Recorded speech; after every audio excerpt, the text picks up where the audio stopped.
pour savoir nombreux à suivre cette édition d'information sur BSC TV. Mesdames, Messieurs, voici l'essentiel de l'actualité.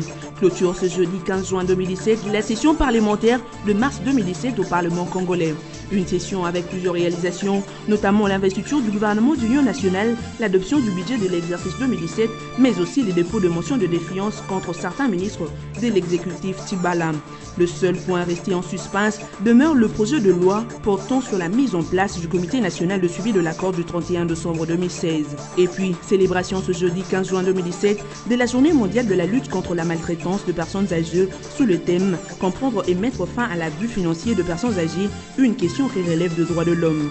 Une opportunité pour sensibiliser l'opinion publique sur les souffrances et les difficultés quotidiennes dont sont victimes les personnes de troisième âge et leur apporter notre contribution. Enfin, en dehors de nos frontières, Donald Trump est visé par une enquête pour obstruction de la justice dans l'affaire de l'implication de Russes dans la campagne électorale des USA. Une fuite d'informations du tabloïd Washington Post qui est perçue comme une bombe vu qu'elle constitue un outrage illégal et inexcusable. C'est ce jeudi 15 juin 2017 que s'est clôturée la session parlementaire de mars 2017 sans l'adoption du projet de loi sur les conseils nationaux de suivi de l'accord du 31 décembre. Alors que c'est depuis l'investiture du nouveau gouvernement que ce projet de loi sur le CNSA faisait partie intégrante de matières principales qui devaient être abordées au cours de cette session de mars. Les parlementaires et les sénateurs se sont plutôt penchés sur d'autres matières, laissant en suspens les traitements de la présidence du CNSA. Pourtant, dans son discours prononcé le 5 avril dernier, devant le 2 chambres du Parlement réunis en congrès, le président de la République démocratique du Congo, Joseph Kabila Kabange, avait demandé au Parlement d'adopter rapidement la loi organique sur le CNSA. Loin de répondre à cet appel, les députés ont du moins examiné le budget 2017 qui a été adopté par le Sénat dans sa version finale ce mercredi 14 juin 2017. Ces budgets tels que voté par le Sénat s'évalue à plus de 7 milliards de dollars américains. Sinon, c'est aussi lors de cette session que les élus nationaux ont investi le nouveau gouvernement dirigé par Bruno Tibala. Ils ont également déposé des motions de défiance au bureau de la représentation nationale contre le ministre de l'Intérieur et celui de la Justice. Par ailleurs, l'adoption de la loi sur le CNSA demeure délicate vu qu'elle doit permettre la mise en place d'un comité de suivi du fonctionnement du nouveau gouvernement de transition et l'accord du 31 décembre 2016 signé par l'opposition et la majorité pour la gestion du pays jusqu'aux prochaines élections. Notons que la clôture de cette session parlementaire de mars ouvre le porte des vacances parlementaires qui dureront 3 mois d'affilée. Le procureur général de la République, Flori Kabange-Numbi, a été autorisé par l'Assemblée nationale à auditionner et instruire le député national Clément Kankou. Et ce, à propos de l'affaire l'impliquant dans les massacres perpétrés par les miliciens Kamina Nsapu dans l'espace Grand Kasaï. C'est lors de la session du mercredi 14 juin dernier que le cutis à cette instruction et audition a été donné. Clément Kankou devra désormais se soumettre et répondre aux questions de la justice congolaise sur les révélations de New York Times qu'il a plusieurs fois rejetées en bloc. Quant au cas de Némoine Dansemi, l'un des évadés de la prison centrale de Makala, depuis le 17 mai dernier, l'Assemblée nationale a plutôt institué une commission d'enquête qui approfondira ce dossier. Ce, avant de les ramener en plénière très prochainement pour la levée éventuelle des immunités de ce dernier. Pour rappel, le député Clément Kankou était accusé de complicité dans les dossiers sulfurés liés notamment aux tueries perpétrées par la milice Kamina Nsapu dans l'espace Grand Kasaï. Némoine Dansemi, quant à lui, a été accusé de porter atteinte à la sûreté de l'État, d'être à la tête d'un mouvement insurrectionnel contre l'État congolais, mais aussi de s'être évadé de la prison centrale de Makala où il était incarcéré. Après ce vent de destitution qui a touché quelques gouverneurs de province, dont certains ont été réhabilités, c'est au tour du gouverneur du Sud Kivu, Marcelin Tshisambu, et tout son gouvernement qui sont visés par une motion de censure. Cette motion a été déposée le mercredi 14 juin dernier à l'Assemblée provinciale du Sud Kivu par le député Rugisha. Les députés initiateurs de cette motion de censure reprochent au gouvernement provincial le manque de gestion dans les affaires politiques, administratives, économiques, financières, mais aussi une mauvaise gestion du patrimoine provincial. Il faut noter que cette motion de censure est soutenue par près de 18 députés provinciaux qui ont décidé de s'attaquer au gouvernement provincial vu que ce dernier n'a pas été à la hauteur de ses attributions. Les élus provinciaux ont aussi signalé qu'aucun des ministres parmi tous ceux qui ont défilé dans cette partie du pays n'a tenu un discours convaincant dans le but de les retirer d'affaire.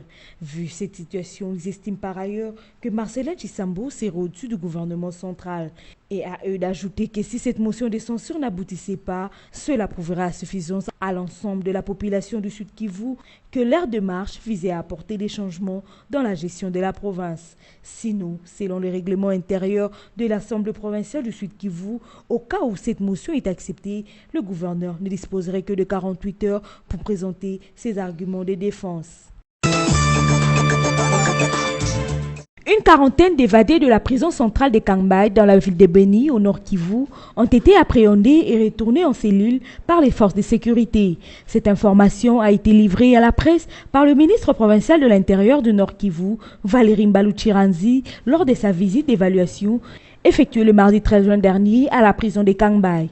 À cette occasion, le ministre provincial de l'Intérieur a détaillé les différents endroits où ces évadés ont été appréhendés. Il a également indiqué qu'à Butembo, une vingtaine d'évadés a été récupérée, dont 6 à Maboya, 8 à Boulambo et une dizaine à Erengeti. Mais en attendant, les recherches se poursuivent en vue de mettre la main sur les restes des détenus qui sont encore en fuite dans la nature afin de ramener ces derniers en prison et restaurer la paix qui a été troublée par cette série d'évasions. Pour rappel, plus de 900 détenus se sont évadés de la prison centrale de Kangbai le dimanche 11 juin dernier à la suite d'une attaque de ces centres pénitentiaires par les personnes non encore identifiées.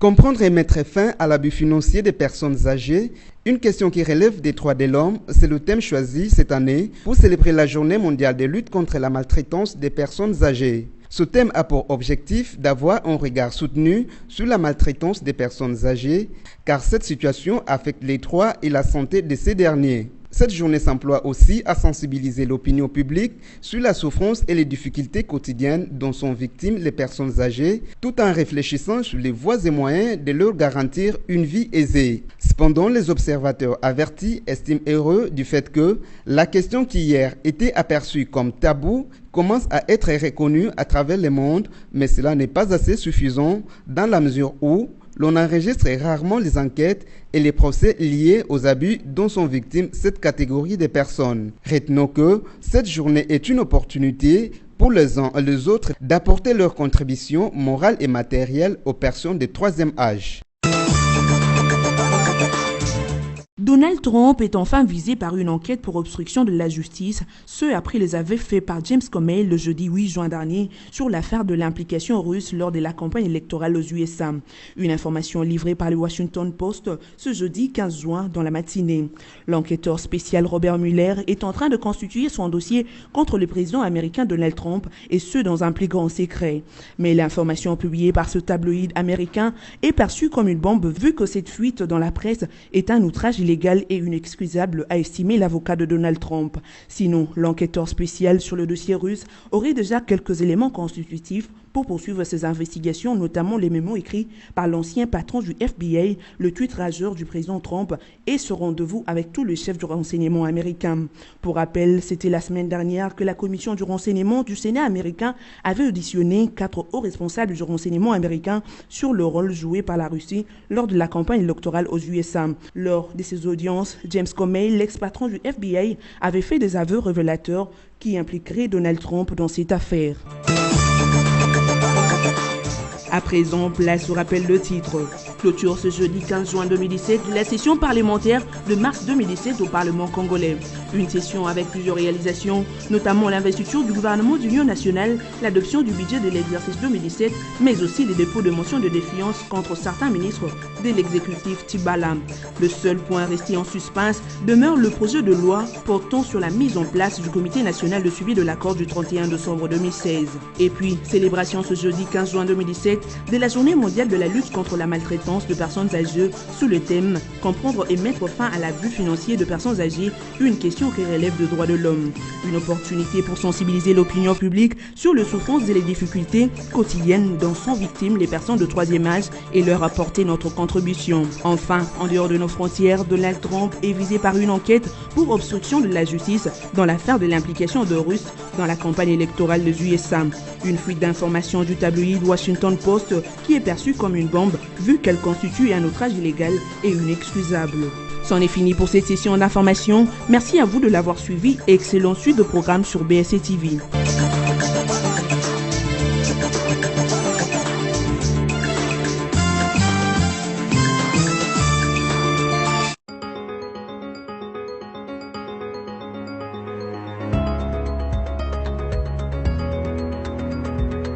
Mesdames, Messieurs, bienvenue à cette revue de presse des journaux en ligne de ce jeudi 15 juin 2017. La clôture de la session du mois de mars au Parlement, les séjours du chef de l'État au Kasaï et la réponse du ministre de l'Essu à l'Assemblée nationale, tels sont les sujets sélectionnés pour vous. Ouvrons cette revue de presse avec le site okapi.net qui titre « Parlement, la session de mars se clôture sans l'adoption de la loi sur le CNSA ». La session de mars du Parlement congolais s'est clôturée ce jeudi 15 juin alors que les députés et les sénateurs n'ont pas examiné la loi organique sur le Conseil national de suivi de l'accord du 31 décembre. Avec l'investiture du nouveau gouvernement, cette loi faisait pourtant partie des matières principales qui devaient être abordées au cours de cette session. C'est le président de l'Assemblée nationale qui l'avait annoncé à l'ouverture de la session le 15 mars dernier. Citant les matières prioritaires de la session, Aubin Minaku avait déclaré « Le gouvernement devrait au plus tard le 10 avril déposer en l'état le projet de loi lié aux élections, hormis bien évidemment celui relatif à la détermination des quotas des circonscriptions électorales parce qu'elle est tributaire de la clôture de l'enrôlement. Le gouvernement devra également veiller au dépôt urgent d'un projet de loi organique en vue de l'institutionnalisation du Conseil national de suivi de l'accord. Si un premier ministre issu d'une aile du rassemblement a finalement été nommé, le dirigeant du CNSA n'a toujours pas été désigné. Au cours de cette session de mars, les parlementaires se sont pourtant penchés sur d'autres matières importantes. Ils ont examiné le budget 2017 qui a été adopté dans sa version finale ce jeudi avant la clôture de la session. Les députés ont également investi le nouveau gouvernement dirigé par Bruno Tshibala. En rapport avec le contrôle parlementaire, quelques ministres ont été entendus, notamment au sujet des sanctions infligées à des personnalités congolaises et de la délivrance des cartes d'étudiants. Cela restait 2 jours de la fin de la session quand des motions de défiance ont été déposées à l'Assemblée nationale contre les ministres de l'Intérieur et de la Justice. Malheureusement, les 2 questions n'ont pas été inscrites à l'ordre du jour. Après cette clôture de la session de mars, les parlementaires iront en vacances pour 3 mois, conclut le site de la radio onusienne. Poursuivons cette revue de presse avec le site Congo Virtuel qui écrit « À Tshikapa, Joseph Kabila a conscientisé contre la bêtise et pour le développement ». À la différence de Kananga au Kasaï central et Mbujimai au Kasaï oriental, où il a précédemment séjourné, Joseph Kabila est arrivé au soir du lundi 12 juin 2017 dans une province du Kasaï aux réalités très contrastées. À l'unanimité, en effet, toutes les délégations des forces vives qu'il a reçues lui ont reconnu le mérite d'avoir permis à ce que leur province soit créée au terme du processus de décentralisation qu'il avait personnellement conduit. Tous lui ont également reconnu la pacification et la réunification du pays qui a permis d'engager des programmes de reconstruction et de modernisation des différentes contrées de la République. Des programmes qui ont permis à ce que le Kasaï soit connecté par route asphaltée aussi bien aux provinces de l'Ouest à travers le pont Luangue long de 225 mètres qu'à celle du centre du pays avec possibilité de prolongation jusqu'à l'Est. Ces infrastructures routières ont aussi permis d'accélérer et de diversifier des activités économiques en plus de l'exploitation du diamant des joailleries, provoquant ainsi progressivement la création des richesses et des emplois. À ces réalisations s'ajoutent des infrastructures telles que la fourniture de l'électricité 24 heures sur 24 grâce à une initiative privée composée des nationaux et des étrangers, la construction et la mise en service d'un centre moderne de captage, de traitement et de distribution d'eau de la Régie des eaux. Le site du groupe BSC rapporte aussi que le séjour du chef de l'État a par ailleurs été un moment fort indiqué pour lui d'interpeller la population locale et la conscientiser sur la responsabilité première d'être l'artisan de son propre devenir. Joseph Kabila a surtout stigmatisé les responsabilités du peuple kassaïen qui s'est laissé embarquer dans des entreprises avilissantes qui n'ont eu pour effet que de ralentir l'élan du développement de leur propre province et aviver à nouveau la pauvreté.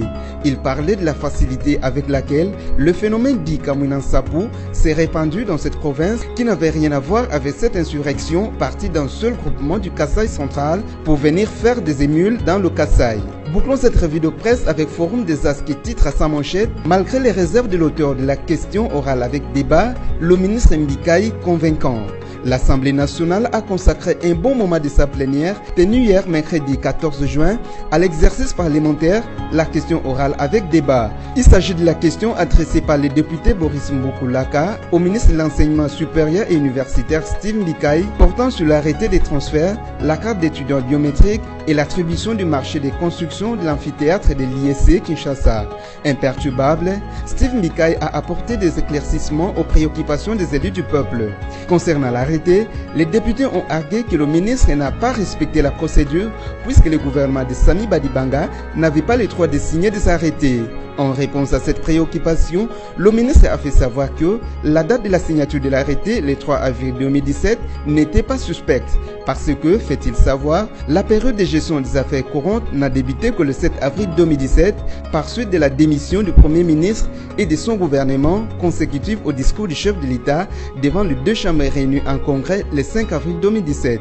Quant à la question de la carte biométrique multifonctionnelle, certains députés ont affirmé que le ministre était en quête d'argent. C'est à quoi le ministre a répondu non. Il s'agit plutôt d'une idée innovante car cette carte biométrique permettra d'améliorer la qualité de la formation en ouvrant à l'étudiant, même des milieux reculés, l'univers de la bibliothèque numérique grâce au serveur qui sera installé dans chaque établissement et dont la capacité prévue est d'environ 30 millions d'ouvrages en anglais et en français, issus des grandes bibliothèques des universités américaines et européennes, a expliqué Steve Mbikaï. Ce SUSAM a le mérite de mettre fin à la vente d'écrits et des syllabus et permettre aux étudiants d'avoir accès à des ouvrages les plus récents même sans Internet.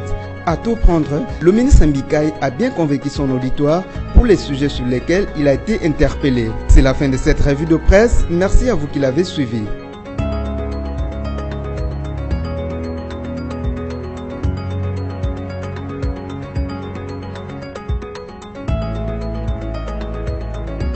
Congo Panorama, votre magazine d'actualité, est à nouveau dans vos bacs avec son numéro 23. Découvrez l'actualité dans toute sa diversité. Coopération et diplomatie, Kanché au Kitundu démine et réchauffe les fronts diplomatiques. RDC Liban, Joseph Kabila et le général Aoun veulent relancer la coopération. Passeport biométrique en RDC, une réalité confirmée. IEC, le nouveau comité de gestion modernise. La CGT à fond sur la route bypass. Agnès Moad renforce les capacités des cadres et agents de l'INSS. Promotion de l'industrie, Patrice Kitebi et Marcel Kassembe au front de l'Est. Eventprint à Kinshasa, la RDC toujours fréquentable. Formation professionnelle, après Kinshasa, bientôt un bâtiment ultra-moderne de l'INPP à Lubumbashi. Congo Panorama, c'est aussi la politique avec les négociations pour des élections apaisées. Sanko, échec et mat. Congo Panorama décortique pour vous les efforts du chef de l'État à travers le gouvernement pour la pacification au Tanganyika entre Pygmées et Bantous, à Kinshasa et au Congo central dans l'affaire Boudoudia Mayala, au Kasaï avec le phénomène Kamina Sampou, le tout avec thérapie du dialogue administré par Emmanuel Chadari. Congo Panorama numéro 23, c'est enfin l'éditorial signé Yvan Ramazani, rien que pour la paix. L'éditorialiste révisite le cursus du président Kabila au sommet de l'État et constate qu'il a choisi de conduire dans la paix ce pays vers sa destinée de grandeur, non pas tout seul, mais avec le peuple congolais qu'il s'efforce toujours à ériger comme principal acteur de son bien-être et bénéficiaire prioritaire des résultats de sa propre action. Tout cela au nom et pour la paix, rien que la paix. Congo Panorama, s'investir pour un Congo émergent. Congo Panorama, toute l'actualité à votre portée.